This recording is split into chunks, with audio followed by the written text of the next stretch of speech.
of Form 34A in order to compare them to those posted on the IEBC website. Our analysis of these 540 forms shows the following.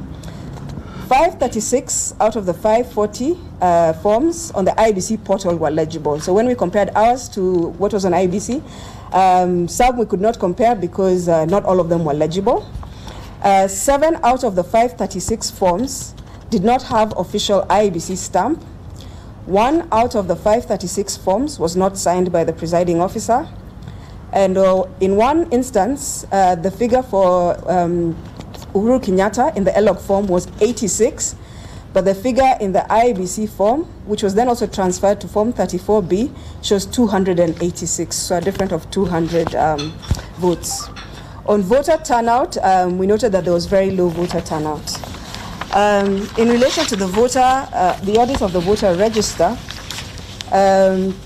the total registered voters, ELOG's findings show that we have 19,611,423. KPMG had 19,646,673.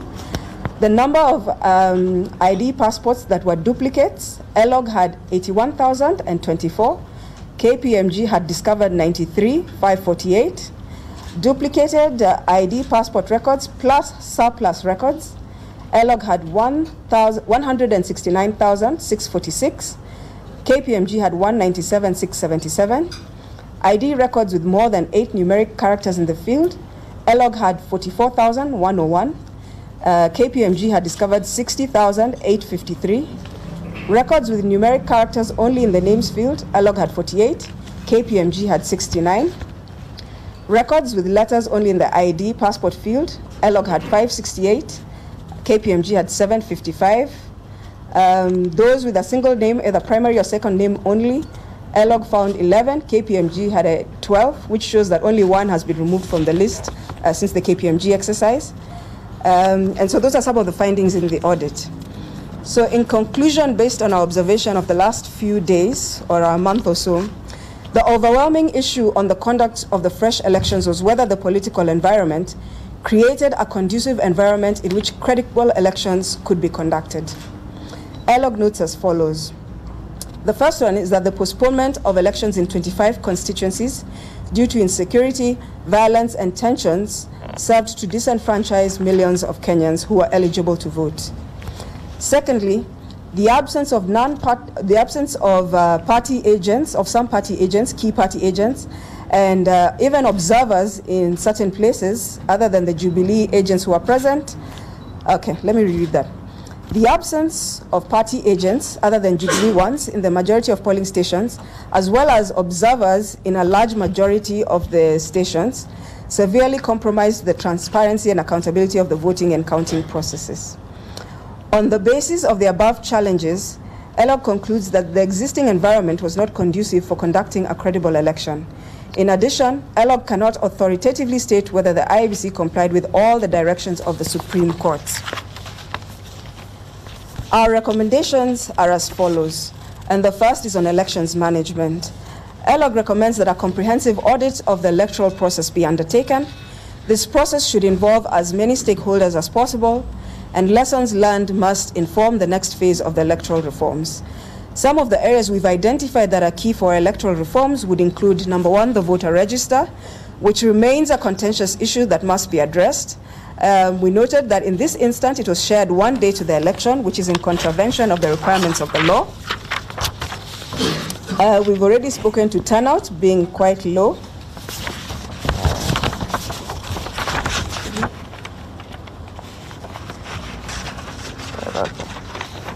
What happens when you're happening?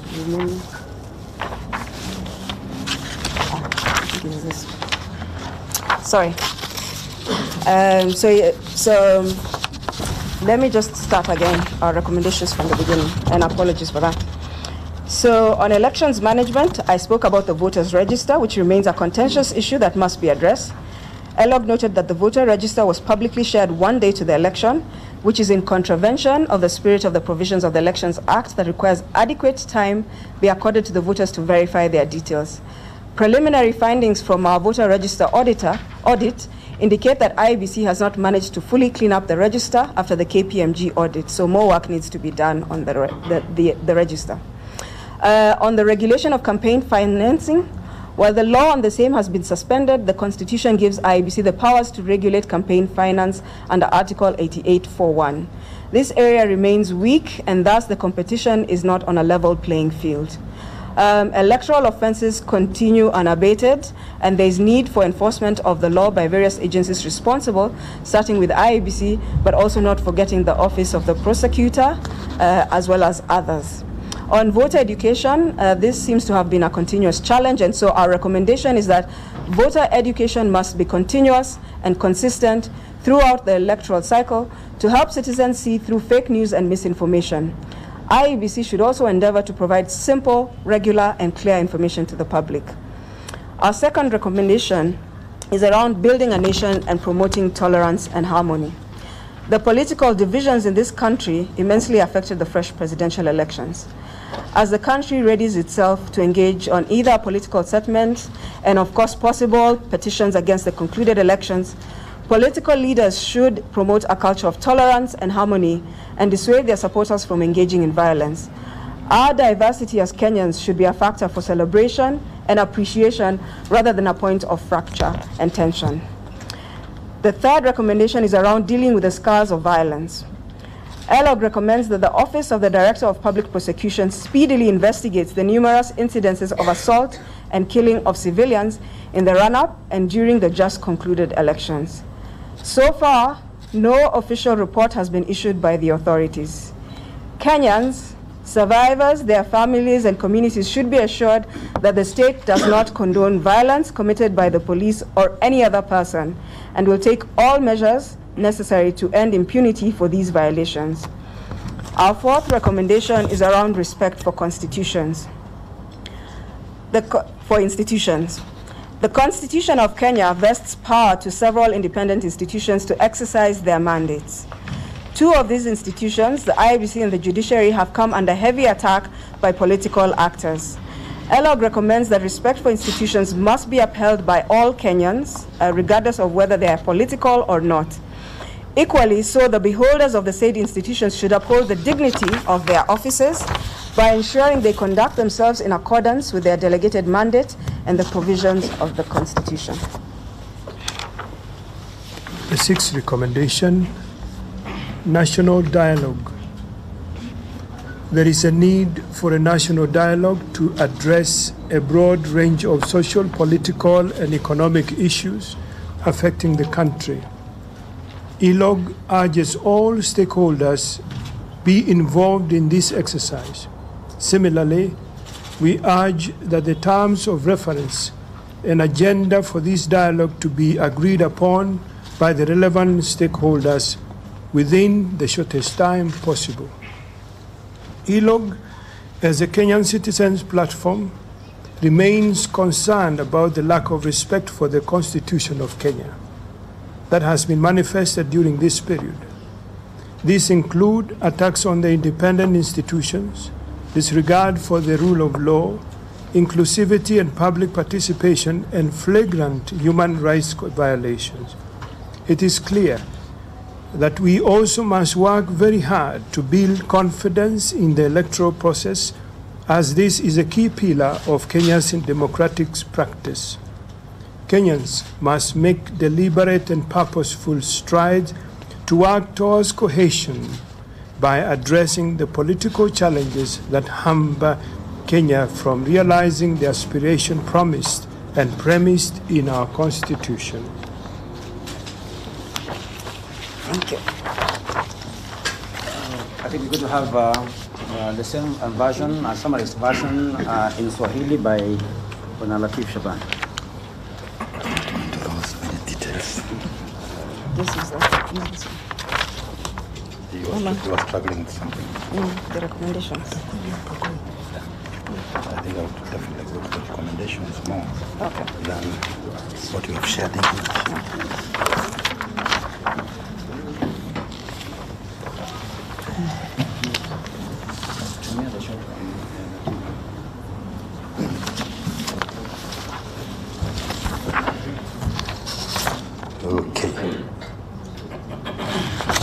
Kwa muhtasari, leo ELOG tumetoa statement ya leo. Tunauliza kama Wakenya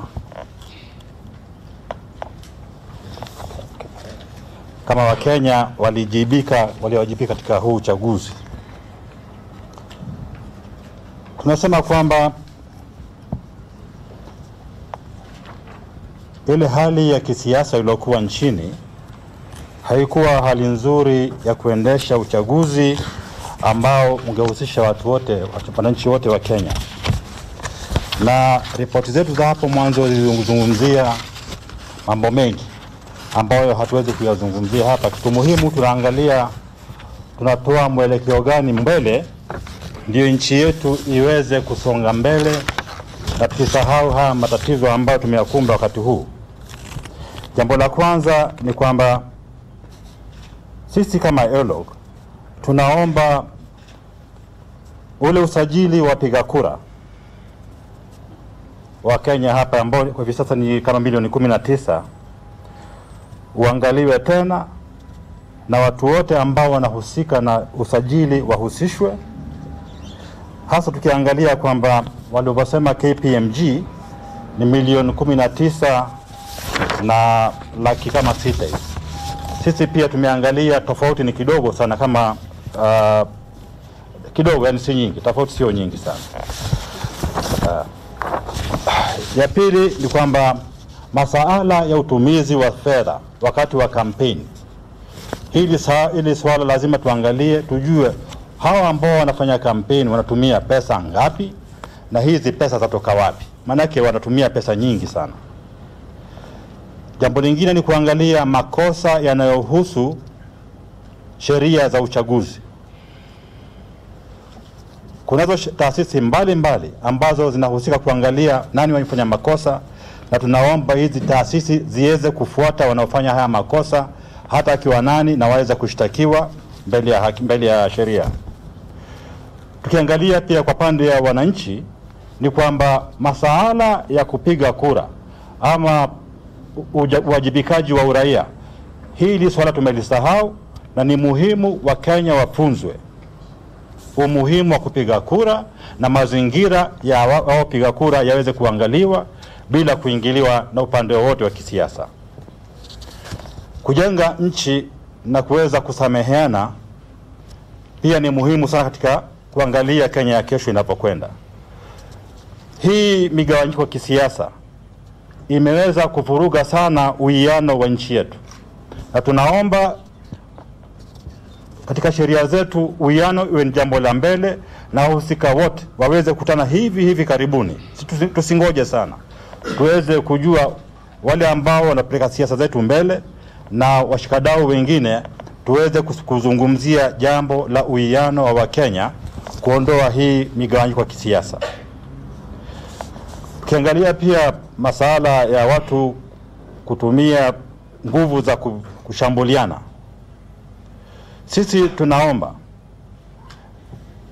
anasimamia watu kushtakiwa aanze kuangalia kwa undani makosa mbalimbali ambayo yalihusika katika huu uchaguzi, ambapo watu waliuawa wakati wa kuangalia hii kampeni za huu uchaguzi, na pia tuangalie makosa yaliyofanyika hasa kwa dada kushambuliwa, na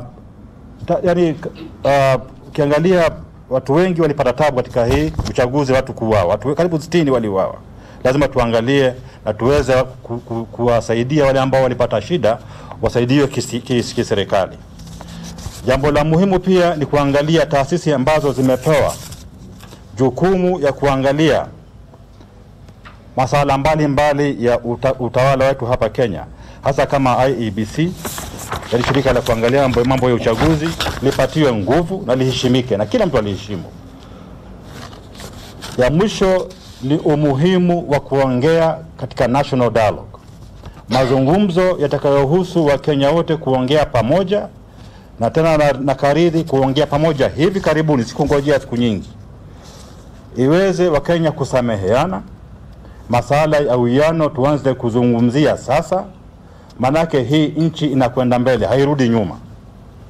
na kama inakwenda mbele lazima tuanze kuangalia tunagombania wapi na ni kwa nini tuanza kugombana, na hili litahusisha kila mtu, kuanzia rais, kuanzia upande mwingine ambao ni wa kisiasa, kuanzia wanasiasa wote na Wakenya wote wanahusika na mambo ya uwiano. Jamani, tushikaneni tuwe kitu kimoja. Nafikiri hii ndio ilikuwa statement ya leo, na tunashukuru ambao mmefika. Asanteni. Okay.